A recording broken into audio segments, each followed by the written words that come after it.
اوكي سوري.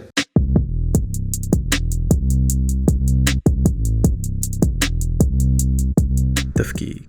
اهلا وسهلا فيكم بالحلقه الخامسه من تفكيك. بالحلقه الماضيه حكينا عن طبقات بالنظام الرأسمالي، تحديدا الطبقتين الاساسيتين حسب كارل ماركس، الطبقه الرأسماليه او البرجوازيه والطبقه العامله او البروليتاريا. بس بالنسبه لكتير ناس الواقع معقد اكتر شوي من هيك، واليوم رح نحكي ليش وبالامثال. بتذكر مره بال 2015 كنت عم بشرب قهوه مع صديقه ببيروت قبل ما اروح على مؤتمر بمناسبه اليوم العالمي للعمال. وقتها سالتني رفيقتي، وانت شو حصك بعيد العمال؟ المقصود انه انا مش عامل، شو رايح اعمل هونيك؟ طب اذا انا مش عامل، انا شو وشو العامل؟ العامل هو شخص عنده قدرة عمل ببيعها مقابل أجر. هيدا بينطبق مثلا على الموظف يلي بيطلب سوشي على الغداء، وكمان على العامل اللي بيوصل له هالسوشي. هلا صعب نقبل نحن بالمنطق انه هالشخصين هن من نفس الطبقة. كمان لاحظوا كيف قلت موظف وعامل. هيدا التفريق اللغوي هو أحد الأشكال اللي نحن بنخلقها لنميز حالنا عن بعض بهيدا التقسيم الاجتماعي الموجود.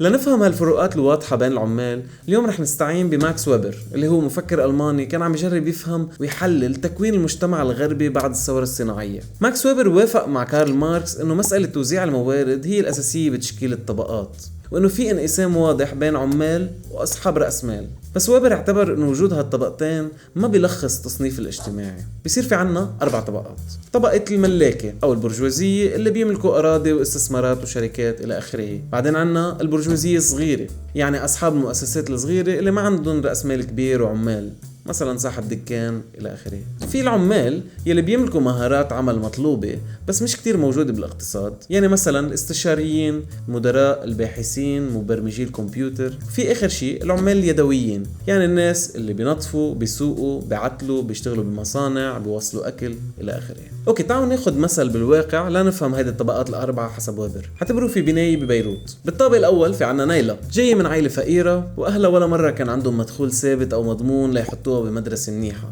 نايلة ما قدرت ترجع تفوت على الجامعة، وهلأ هي عاملة بمحل تليفونات بكعب البناية، معها شواط كتير وما عندها ضمان، بس شغل أحسن من بلاه لأنه حظوظ إنه تلاقي شغل تاني من دون شهادة قليلة. نايلة عندها بس قدرة عملها ولا شي تاني، حتى مهاراتها بالعمل كتير موجودة بالسوق ومش كتير مطلوبة. فنايلة بحسب ماكس ويبر هي بطبقة العمال اليدويين، أي أوطى طبقة بالنظام الرأسمالي. على الطابق الثاني في عنا جمال، كمان جاي من عائلة متواضعة، بس بيو كان شوفير بشركة كبيرة وأمه معلمة مدرسة، فقدروا يحطوه بمدرسة خاصة مقبولة نسبيا ليتعلم علوم ولغات وغيره. بعدين أخذ قرض ليروح على جامعة خاصة غالية، خلص جامعة وانقبل بوظيفة مدخولها منيح نسبيا وبتفتح مجالات. بعدين تطور بمجاله وعمل شبكة معارف بتساعده ينجح أكتر ويحصل على شغل أفضل. من وراء هالأشغال أخذ منحة ليكمل دراسته بلندن، فصار جمال عنده خبرة ومعارف مهمين مطلوبين بالمجتمع. صار يقدر مش بس يلاقي شغل منيح، بل حتى أنه يرفض عرض عمل معين إذا مش حابه أو راضي عن ظروفه.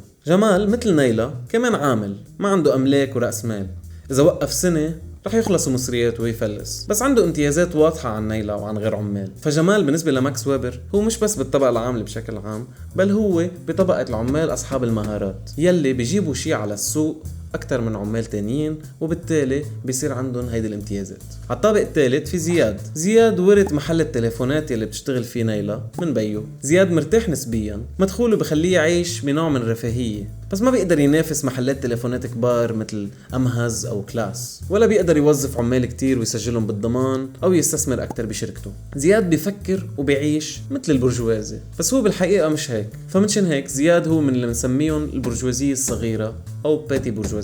واخيرا على الطابق الرابع في عنا يارا جاية من عائلة غنية، اهلها بيملكوا املاك وشركات، يعني يارا عندها راس مال كبير بخليها تقدر تقرر بشو بتستثمر مصرياتها. يارا اشترت الشقة لانه سعرها كان منيح ورح يزيد بالمستقبل، فكان استثمار. تيجي عليها كم اسبوع بالسنة، بس شغلها الاساسي هو بشركات مالية بنيويورك. عم تتعلم هونيك مش بس كيف تستلم شركة اهلها بالمستقبل، بل كيف هي فيها تفتح شركاتها كمان. وعلى جنب عم تعمل MBA وتكون شبكة معارف رح يخدموا هيدي الشركة اللي رح تترأسها بالمستقبل. يعني يارا بتمثل الطبقة البرجوازية.